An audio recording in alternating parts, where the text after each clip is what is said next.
तस्मै श्री गुरुवे नमः। वंदे गुरुर्मंडलम। शिवोहम। Let's continue with our discussion on Shiv Swarudaya. In the previous verse, Ma Parvati is asking Lord Shiva to reveal the nature of the tattvas. Lord Shiva replies in the following verse, that is the 6th verse of Shiv Swarudaya. निरंजनो निराकारो एको देवो महेश्वरः तस्मादाकाशम् उत्पन्नम् आकाशाद् वायु संभवः.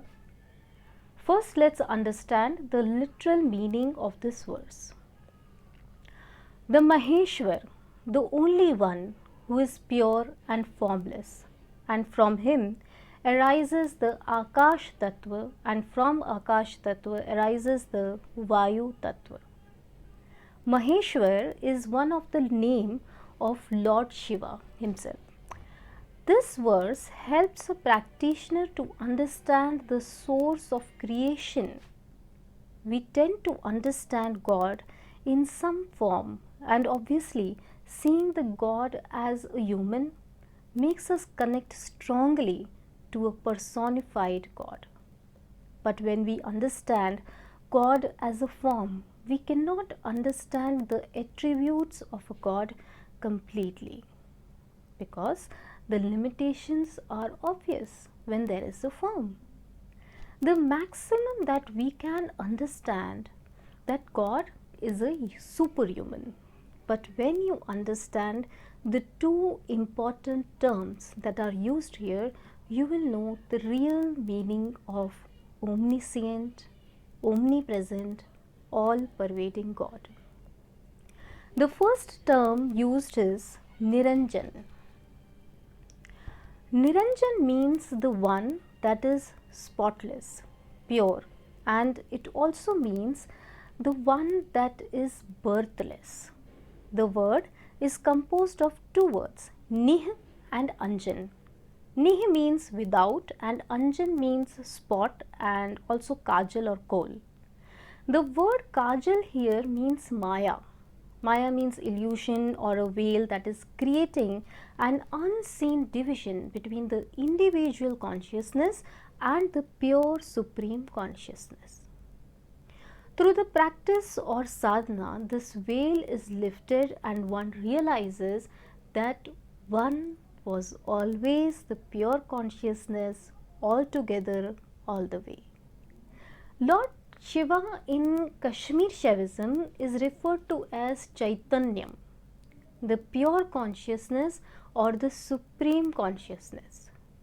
Consciousness is mostly misunderstood as just awareness. People tend to believe that supreme consciousness means complete awareness of one's internal and external being. But that is not true. Supreme consciousness is that which illumines the awareness and even the lack of it. So, the Lord Shiva, the supreme consciousness, is actually that state where one reaches to this highest state of self-illumined awareness. This heightened awareness connects a person at once with everything in the universe. Everything means presence and absence both. Everything rises from this and everything eventually gets back to it, this world too. So, the manifestation of this world is just a thought from that level of supreme consciousness. The closer we are to that consciousness, more we detach ourselves from the individuality, more is the power of our thought. And to reach that state, we have to engage in Swar Sadhana. There is no other way. The next term is Nirakar. It means one that is formless. The pure consciousness has no form. Rather, it supports all forms. In other words, we can say it can travel everywhere and even into everything.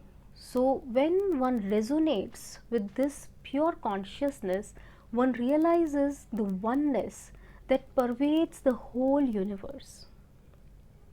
When this pure consciousness, whom we very lovingly call Lord Shiva, desires to create the universe, the first tattva that comes into existence is Akash tattva, and from Akash tattva, Vayu tattva comes into existence. We will talk further about this process in next session. That's all for today. Tasmai Shri Guruve Namaha. I bow down to the divine sitting in your hearts. Shivoham.